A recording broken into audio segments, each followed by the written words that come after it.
The best runners across the world eat in the same way, and it is not a coincidence. So maybe we need to stop just focusing on our feet and start focusing on the fork as well. After decades of trial and error and the latest science, the diet habits that work stay, and anything that doesn't deliver an improved experience gets stripped away until you're left with the best possible diet for endurance athletes, from elite to beginner. And I've been lucky enough to talk to some of the best in the business, like top authors and diet experts Matt Fitzgerald and Renee McGregor, and ex-NFL sports scientist and runner Jonah Rosner. And from those chats and my own experiences, we're going to explore the 7 core diet habits that every endurance athlete should consider to unlock the next level of running.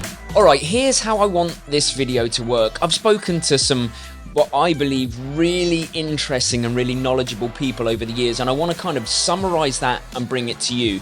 So we'll hear from Renee and her thoughts on some of the shadier aspects of the diet industry. It's the opposite of what we've been told. It's the opposite of what we believe. And we'll also hear about Jonah and his thoughts on how some aspects of diet can really affect your performance. But carb loading in general will improve your performance by 2 to 3% in an event like a marathon, which could be minutes for some people. And we'll hear from Matt on a range of subjects, and particularly, and this is the bit that really blew my mind, his thoughts on the difference between physical and hedonic hunger. When's the last time you saw an overweight deer? You know, do eagles need to count calories in order to eat enough? So let's get started. And what I believe the first habit should always be is eat everything. I should state at the outset that, my whole orientation with this book is looking at the eating habits of the most successful endurance athletes, versus the traditional approach with, quote unquote diet books, which is to look at science.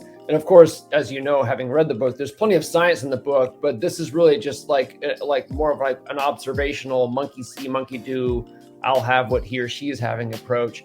And that is simply what the top athletes do. They eat everything. I take chocolates once in a while, not really bad, but I take French fries once in a while. And when I say everything, I mean all of the high quality food types, but also dessert and also a glass of wine, and the things that aren't necessarily considered to be major contributors to physical health. So this was really interesting to me, and I don't know about you, but when you're training for something really long distance like a marathon or an Ironman, and low quality food has to have a place. It has to have a place in my diet. I love sausages. I'm not ashamed to admit that.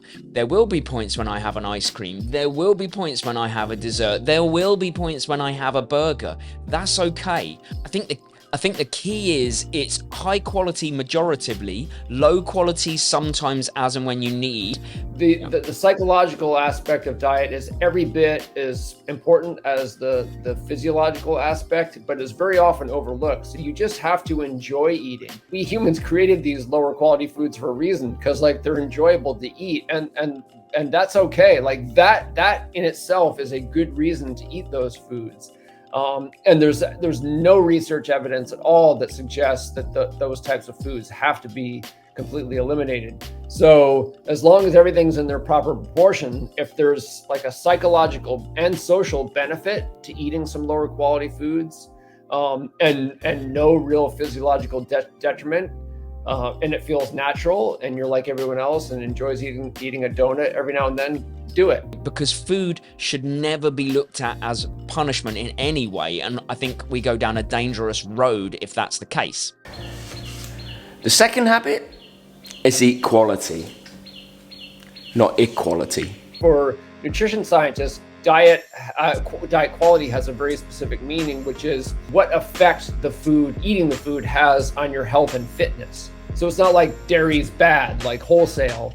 It's processed foods of any type tend to have negative consequences for our health, whereas unprocessed natural foods of all types tend to have. That's why I put eat everything first, because it really is eat everything. But then the big caveat is, it's not exactly anything goes. I suppose there is an element of process to this breakfast before you call me out on it. I know there is granola in here, which I don't have all of the time, just every now and then. And the yogurt has vanilla flavouring. So I'm not perfect, but that's the point. We don't need to be. We need to be aspirationally going towards excellent, not perfect. You can't be perfect. So this is how it should work. I've had my breakfast, I'm using the fuel to jump on the bike, to train. But what I take away from equality, hang on, I need to get my shoes on. So equality when it comes to a nutritional standpoint, what we're not trying to do is distinguish between broccoli grown in the Himalayan secret gardens, organically made and gold leaf against broccoli that was store-bought in a run-of-the-mill supermarket. The body sees broccoli as broccoli. That is by the by. That it does the same thing to your body near enough. What equality means is as simple as what you think it means. Equality, as in unprocessed foods over processed foods in the majority. It's not about looking for the best spinaches out there over the worst spinach. Again, body sees spinach. Let's not beat around the bush. I know what I'm saying. You know what I'm saying. It's just make better choices. And I genuinely believe we all know that you should be eating unprocessed over processed food. And I genuinely believe that it's not a cost thing, because I think you can easily eat unprocessed cheap. I think it's an effort thing, and we all need to be better. I'm absolutely talking to myself right here, right now as well. This one is not difficult. Eat quality, eat unprocessed in the majority, move on to the next. Now this is an interesting one. I have to be quiet because it's about 6 a.m. in the morning, but Matt's third point, and one that I must admit I'm a big fan of, is eat carb-centered. I am careful to say carbohydrate-centered diet versus high carbohydrate diet, which just basically means that, like, you know, high quality carb-rich foods are at the center of most of the meals and snacks that the most successful endurance athletes eat. Carbohydrate comes in lots of different forms, and it's been given a really bad press, but actually there's a place for all of it, you know, but it's knowing when and how to use it. But it should definitely be something that is included, because the body needs it for so many functions. So I guess what I wanted to know was, is the evidence clear between carb-centered diets and low-carb diets? For us as runners, I think what it comes down to is it going to affect my performance? The thought process is that if we train in a low carbohydrate state, that's going to make our body better at utilizing fat for energy versus the carbohydrates. But then when we actually look at performance, it tends to not actually lead to increases in performance gains. And the other thing is, when we do train in low carbohydrate states, it will decrease the overall quality or how well you perform in those training sessions, and will also hurt your overall recovery. Actually, training has a much bigger impact on fat adaptation than your diet. What I mean by that is that if you are somebody who is training for endurance events, you're going to do quite a lot of longer distance training, and actually in that training your body naturally becomes better at using fat as a fuel. I will say, for someone that loves carbs, this is all very reassuring information. But let's take this morning as an example. Mary and I were out on a run 6 a.m. We didn't really have time to get up at 4 or 5 a.m. and have breakfast, so it is fasted. It is out of necessity, which obviously happens in people's lives. So where does the evidence lie on fasted runs? There is a term in sport known as training low, and this again is the kind of training in a sort of carb depleted or in fasted state that can also enhance fat adaptation. However, the reality is that training low does not mean at all that you do not eat carbs. Training low means that perhaps you would do a training session in a carb depleted, in a fasted state, but firstly that session needs to be at what we call, or what we know is, your first ventilatory threshold. So it should be at that or just below, ideally, and really it shouldn't be any longer than about 60 minutes. So these are more like your recovery sessions rather than your actual training session. And the other big thing about this is that as soon as those sessions are finished, you should then actually consume carbs in terms of your recovery meal, your next recovery meal, but also throughout the rest of the day, dependent on what your carb needs would be for that. if you're an endurance athlete and you're challenging your body with high workloads of training, then you will probably feel and perform best if you err on the side of a carbohydrate-centered diet. So I'd say that's pretty conclusive. Anything where you restrict carbohydrates from your diet is going to affect your performance and even potentially your life. So we know that we need it. I guess what it also is every carbohydrate has a place in the diet, just as and when. Habit 4 might be the toughest. It's eat enough. This is something I've very much struggled with throughout the years. As a proud member of the Clean Plate Club, I have to eat everything that's on my plate, but I also know that there are people on the other side of the kind of divide, I guess, that don't eat enough for the endurance diet. So I wanted to know from Matt, how do you know what is enough? In the book, I point out, like, when's the last time you saw an overweight deer? Do eagles need to count calories in order to eat enough and not too much? And so we come to think that we can't rely on these internal signals of hunger and satiety to know when to eat and when not to. That's baloney. We couldn't have survived this long unless we knew. We just sort of forget. What really stood out to me here was Matt explaining the difference between physical hunger and hedonic hunger and our need to separate them. As simply put as possible, physical hunger is the signs the body gives you, like a rumbling stomach, that tells you that you are hungry or that you're full. Hedonic hunger is wanting to eat something, hungry or not, because you like it, or to finish your plate, full or not, because you like the food. How on earth do we unpick that? Matt? Forget about your routine and just wake up and tune into your body. And if you feel like sort of a rumbling or emptiness in your stomach, or like a craving for food that is independent from a craving for like something just because it happens to be in front of you or because it's a matter of routine, then eat. But stop eating when you feel comfortably satisfied versus when you've like finished a portion or when you're stuffed. So it's just a matter of like paying attention to what hunger actually means on a physical level and to what satisfaction actually means on a purely physical level. All right, let's take now as a perfect example of this, because it's actually 2:30, and since I ate breakfast, I haven't felt any hunger. So anything that I ate between breakfast and now would have been more on the hedonic side, whether it was sweet or it might have just been habitual, like as in I know I usually eat between 12 and 1:30, so I would be like, oh, maybe I should just do that.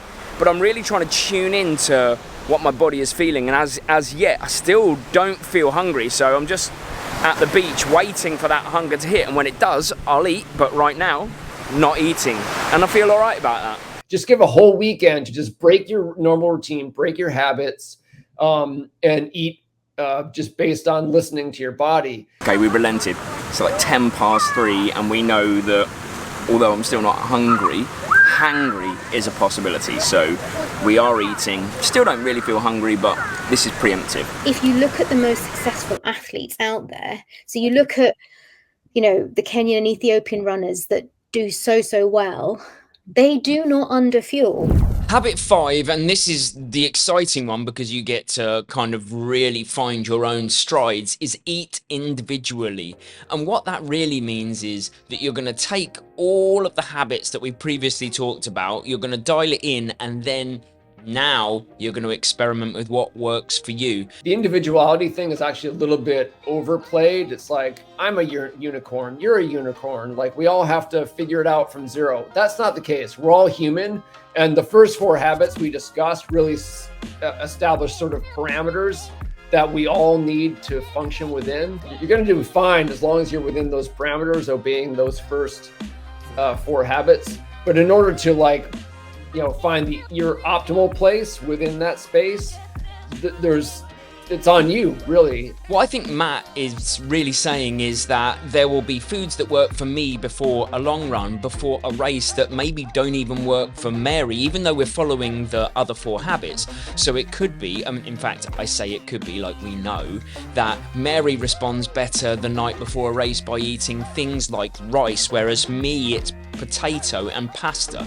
They're both carbohydrates, but we've eaten individually. They're a different form of carbohydrates because we know that that's what our body responds best to and feels best eating. And if you look at, the most successful athletes, yes, like they're evolving and refining, but mostly they're consistent. And that's why even when we say all of the athletes from all over the world eat similar diets, it's similar, not the same. You have people from Asia eating a lot more rice than people from South America or Europe. You have different forms of proteins and carbohydrates. Everyone is now finding the bits individually that work for them. And do you know what? This is the main thing for me. Have fun experimenting. Yes, it might go wrong sometimes, but do that in training, and once you've dialed it in, more often than not, it's going to go right in a race. I think it's helpful just to conceptually to think of it as a journey versus like a transition from eating wrong to eating right, this diet to that diet. I think that alone is quite helpful. Sixth point, which I want to add in because I've found it really beneficial, is eating to train. So the way that we look at it is that there are certain sessions where we want the quality to be as high as possible. We don't want in any way that session as we do it to tail off, because tonight, as a great example, we've got a lactate threshold. In this bottle, as you probably saw me filling up, is a carbohydrate mixed drink. So I'm trying to pre-carb the session. I want to start with high energy and I don't want it to tail off, because these sessions, they last maybe in the region of 90 minutes. So let's put the theory to the test. I've come to the track. The session, I'll explain the session when I get going. It's not a very pleasant one, but it is a necessity. So I'm 4 kilometers into a track session, but I haven't even begun the meaty stuff. Just did 2 easy 2 kilometers at gold marathon pace for Shanghai, and now we get into the dirty stuff. Lactate threshold, we're doing 16s, 12s, 8s, 4s, 2 times round, 8 kilometers of work. And I might have to, because that's the whole point of this bit, is, you know, the new research that has come out, the new thinking is that even within sessions, especially if they're punchy sessions, you need to keep the quality high, and to keep the quality high, you got to keep the fuel high. We're going to watch as I blow up and Lawrence doesn't, because he's far more conditioned than me. Okay, here we go. 4 laps, 1600. Let's do it. Go!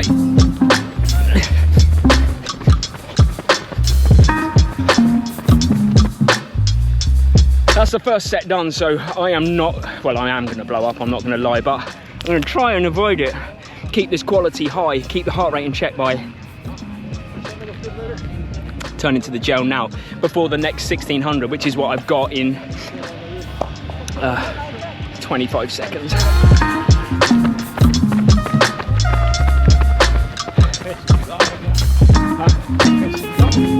Oh my God. Oh, still got 12, 8 and 4 to go. Definitely was up at threshold there. The final habit, eat additionally, and I've added this one on because I feel like it's very important, not just for me, but for wherever you are in the world. And what we mean by eat additionally is that there are certain supplements, certain things that you can do additionally to your diet that are going to improve and benefit your running and your life. This is probably the most studied supplement in the world scientifically. Creatine used to be the bastion of weightlifters. Everybody thought, oh, there's no point in me taking this if I'm not going to the gym and lifting heavy, but it has since been proven to improve so much more than we think. Brain fog, brain function. It helps with general day-to-day function and your running, and because there are so few side effects, creatine is something that for us is a non-negotiable in our day additionally to our diet. But also caffeine. Caffeine, again, one of the most studied supplements, and we know the benefits. We're quite caffeine sensitive because we only have 1 coffee a day, so that allows us in race, when we take a gel or we take a caffeine and electrolyte tablet before a training session, we know it's gonna hit hard. And some nice to haves, but I know that the research is less conclusive on these. Vitamin C, you can probably get a lot of that from your diet or a more natural source. Protein, same thing, but because the amount we run, we put this in in additionally. And when we were in the UK, we took vitamin D over the winter because we weren't seeing very much of that sunlight, and that was really making a huge difference to us. But what you'll notice from all of this is none of it is meal replacement, none of it is focusing on weight maintenance or weight loss. We're not interested in that when it comes to supplementation. I think it can lead you down a dark path. What we know is that when there's a very big energy deficit, initially, yes, you do get a bit of weight loss, absolutely. But again, when you look at the longer term studies, they're not sustainable, because what happens is when you create this big deficit, the body hasn't got enough energy to maintain these biological functions that it needs to do. And so it starts to shut down important biological function. Generally, it'll start with things like your immune system. It might affect your bone health. It might affect your hormones. But also, more importantly, it will start to say, well, actually, I just need to put everything into preservation mode here because I can't sustain this. And so it downregulates your metabolism. The diet industry pays to set you up to fail, because then you go back to doing what you do. So you're spending money on it, which is why Weight Watchers, Slimming World, that's what they're based on. They're not based on your outcome and your success. They're based on that. And then you slipping up, and then you need to come back and basically redo the same thing again and again. There should be a high degree of consistency rather than fad jumping. Ultimately, there's a ton of stuff you can put in your body additionally. Be sensible, look into it, what's the scientific evidence, and then you're good to go. And if you like this video, you're definitely going to like this one. Don't forget to subscribe. See you next week.